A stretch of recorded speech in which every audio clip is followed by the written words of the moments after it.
Monsieur Maisonnet. Merci, Monsieur le Président. Monsieur le Premier ministre, ma première question est simple mais inévitable sur la question de la fermeture de la centrale de Fessenheim, dans la mesure où je n'ai toujours pas compris, à travers vos premières réponses, pourquoi avoir laissé la porte ouverte à la fermeture d'un site qui était, selon vos propres mots, en bon état de fonctionnement et qui avait une durée de vie encore intéressante. Qu'est-ce qui pouvait le justifier techniquement ? Au moment de l'accord avec les Verts, il doit bien y avoir des éléments autres qu'électoraux, scientifiques, donc j'entends, qui vous permettaient de vous rejoindre sur ce point de l'accord. Donc quels sont-ils ? Et si c'était aujourd'hui à refaire, mettriez-vous un terme au processus de fermeture de cette centrale ? Prenant une réduction de la part du nucléaire dans la production d'électricité, vous avez rappelé à de nombreuses reprises que l'objectif était de passer sous la barre des 50% de nucléaire à l'horizon de 2025. Nous sommes en 2023, à 2 ans de la date que vous préconisiez. Quel regard portez-vous sur la non-réalisation de ces objectifs ? Vous dites aujourd'hui que personne au gouvernement ne croyait réellement à ces 50% et à la fermeture d'autres réacteurs d'ici 2025. Alors, pourquoi avez-vous vous-même usé de ces éléments de communication ? Le nucléaire que le gouvernement souhaite désormais relancer souffre d'une pénurie de main-d'œuvre et de la perte de savoir-faire. En cause, l'annonce de la fermeture d'une partie de nos centrales nucléaires et le manque d'investissement des dernières années. Aujourd'hui, avez-vous le regret de ne pas avoir lancé de nouveaux réacteurs de recherche, de n'avoir lancé la construction d'aucune nouvelle centrale, de ne pas avoir poussé les jeunes à s'orienter vers ces métiers ? Comment vous positionnez-vous aujourd'hui sur la relance du nucléaire français ? Si vous soutenez aujourd'hui un tel projet, comment expliquez-vous ne pas l'avoir plus fait à l'époque ? Vous avez évoqué à plusieurs reprises l'accident de Fukushima. Nombre de spécialistes disent qu'un tel accident ne pouvait et ne pourrait pas survenir dans les centrales françaises en raison de leur dispositif de sécurité. Disposiez-vous à l'époque d'éléments scientifiques sérieux et probants pour penser que ce risque était transposable à la France ? Je le redis, vous partagiez l'objectif 50% de nucléaire à l'horizon de 2025 dans notre production d'électricité. Le reste devait être couvert par les ENR. On sait que le nucléaire, s'il présente des avantages comparatifs remarquables, n'est pas pilotable rapidement. Sa production ne peut pas fluctuer d'une heure à l'autre et s'adapter au rythme des énergies intermittentes. La question que je souhaite donc vous poser est la suivante. Quelles énergies auriez-vous compté utiliser les jours où le vent et le soleil se seraient fait plus rares ? Imaginez-vous réellement développer des énergies intermittentes sans relancer des centrales à gaz ou à charbon, comme le font d'ailleurs nos voisins allemands? Si oui, pourriez-vous nous dire ce qui vous permettait de le penser ? En refusant de réinvestir dans notre parc national, tout en évitant de lancer de grands projets de recherche, vous avez contribué à l'affaiblissement de notre industrie nucléaire, tout jugement de valeur mis à part. Nous étions pourtant l'un des pays les plus avancés dans la maîtrise de l'atome. Alors que nous perdions nos savoir-faire et prenions du retard, vous avez choisi d'investir dans les renouvelables. Ne regrettez-vous pas d'avoir investi des dizaines de milliards d'euros dans des ENR dont la quasi-totalité est fabriquée par des multinationales étrangères ? Pourquoi ne pas avoir mis en place les conditions du développement d'une industrie nationale des énergies renouvelables ? Et ne trouvez-vous pas dommage que la transition énergétique que vous appelez de vos voeux ne s'appuie presque exclusivement que sur des industries étrangères, alors que nous étions pratiquement leader mondial dans le nucléaire? Voilà, Monsieur le Premier ministre, ça fait beaucoup de questions pour lesquelles on peut attendre des réponses. Merci. Sans aucun doute. Je réfute l'idée que par les choix que nous avons faits, nous ayons affaibli, nous ayons eu la volonté. Après l'autre, c'est un débat plus politique, logique et normal dans cette enceinte où bat normalement le cœur de la démocratie.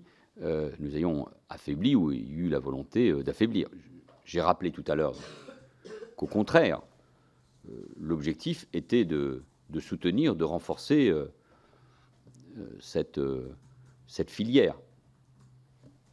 Tous mes discours, mes déclarations l'attestent, mais aussi nos actes.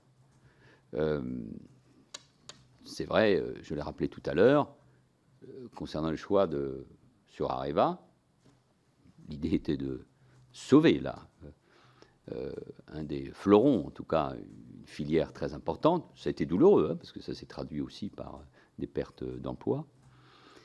Et pour EDF.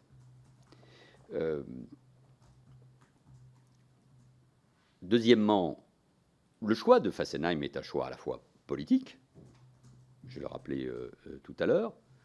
Il est basé sur le fait que c'est la plus ancienne, mais avec des réacteurs qui étaient en très bon état, qui avaient été renouvelés.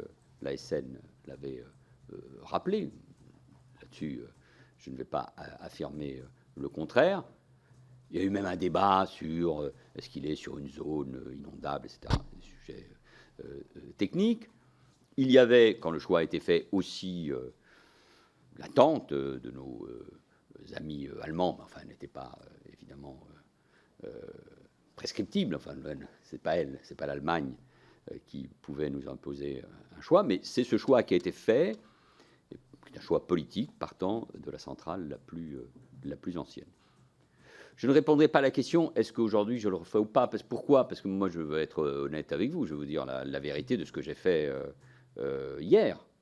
Et donc, dans ce que j'ai fait hier, dans mon action et dans mes déclarations comme Premier ministre, je n'ai rien fait pour éviter ce choix. Il a été accompagné. D'ailleurs, un délégué interministériel pour préparer la fermeture de Fessenheim a été mis en place au début du quinquennat. J'étais ministre de l'Intérieur, donc je n'étais pas concerné par ces sujets-là. Et donc là, aujourd'hui, je n'ai plus aucune responsabilité, mais si je vous disais, bon, j'aurais fait autrement, tout ça n'aurait aucun sens. Sur la relance ou la construction de nouvelles centrales, pardon, mais nous attendions l'ouverture de Flamanville, et aussi en Finlande, pour constater la capacité de cette nouvelle génération, en tout cas de ces nouveaux réacteurs. Tous les acteurs de la filière partageaient cette idée.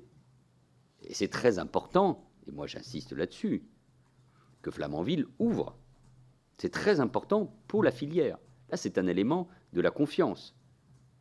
Ni vous ni moi n'y pouvons rien. C'est lié non plus à des questions politiques. C'était réglé. François Hollande n'a pas arrêté le projet en 2012. Mais il faut qu'il réussisse pour redonner confiance dans ce domaine-là. En 2016, j'ai signé 2 lettres de mission à Louis Gauthier, qui était secrétaire général de la Défense et de la Sécurité nationale. À Louis Gauthier et au GDSN, parce qu'il y avait des questions liées à notre sécurité, à notre défense nationale, en matière de dissuasion. Une première pour examiner les problèmes de prolifération, de non-prolifération pour être précis. Une pour examiner la pertinence pour la France de se positionner sur le marché des SMR, qui n'est ni une idée du président Macron, ni du Premier ministre Valls, mais qui vient de très loin, de la fin des années 90. Donc une pour examiner la pertinence pour la France de se positionner sur le marché des SMR, et une pour faire une proposition de choix préférentiel de technologie, car il y avait à l'époque plusieurs options sur la table. Et à partir de là, ce qu'on appelle l'équipe de France du SMR se met en marche derrière EDF, sur la base d'un design conçu par le spécialiste des petits réacteurs nucléaires, Technicatom. Et aujourd'hui, le projet, j'imagine ces évolutions technologiques que je ne connais pas, est toujours activement soutenu. Et c'est un exemple, je veux insister là-dessus, parce qu'il y a eu des échecs par le passé, celui d'Abu Dhabi, sur lequel j'insiste, qui était malheureusement important pour le moral, le climat de notre filière. C'est un exemple donc de collaboration entre les acteurs français, EDF, CEA, Technicatom, Framatome et d'autres.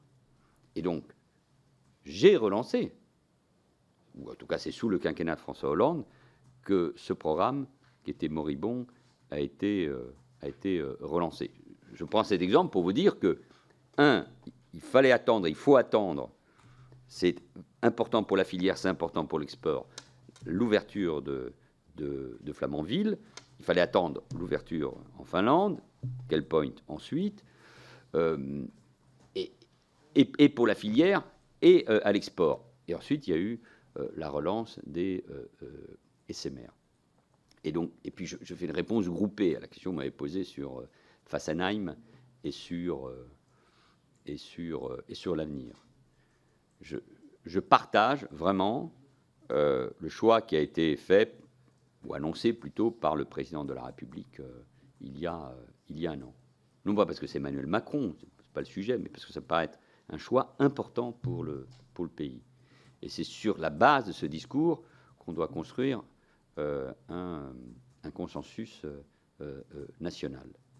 Parce que j'ai le sentiment que les difficultés qu'on a eues, même si moi je ne veux pas les exagérer, qu'on a eues sur le parc nucléaire, qui sont des difficultés techniques, franchement, les problèmes d'érosion, ou hier d'autres types de problèmes que nous avons connus et que j'ai rappelés, sur lesquels je n'en reviens pas, ne sont pas dus à des choix politiques.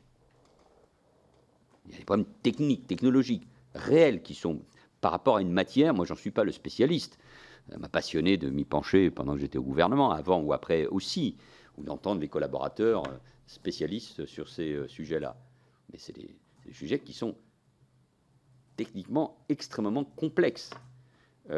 Et on apprend. Qui aurait pu imaginer le retard pris par le père de Flamanville?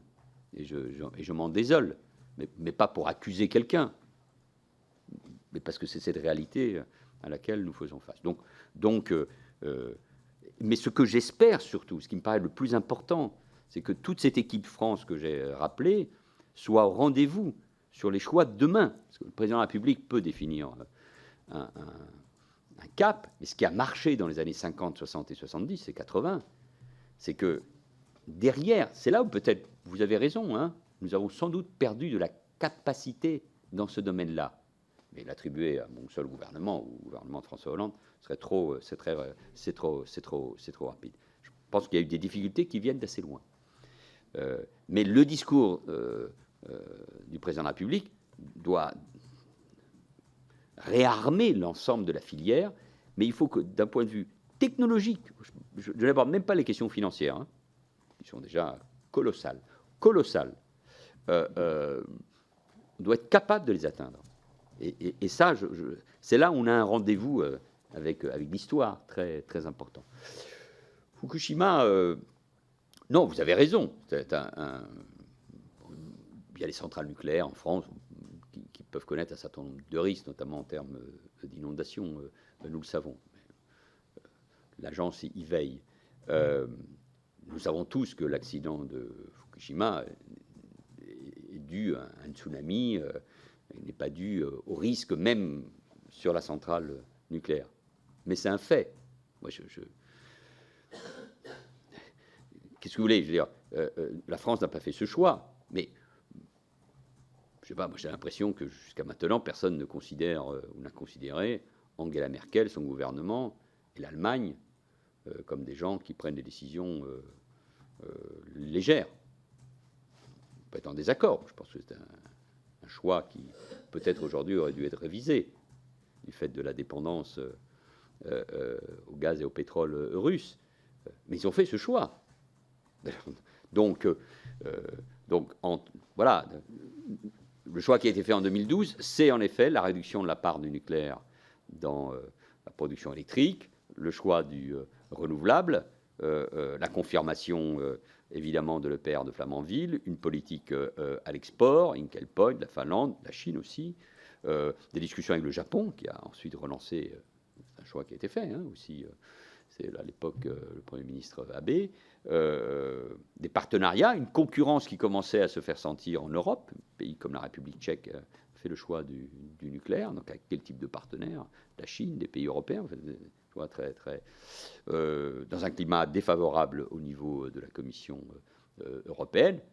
Nous avons fait le choix, nous, de conforter cette filière. Et donc, c'est le rôle de la commission, donc je ne vais pas le juger, mais d'une certaine manière, les débats sur le passé, moi, ne m'intéressent que dans un seul domaine, pas pour mettre en cause telle ou telle politique, parce que si on rentre là-dedans, on trouvera tous des arguments, mais comment on fait pour être les mieux armés pour l'avenir. C'est ça qui m'intéresse. Je vous remercie de vos questions.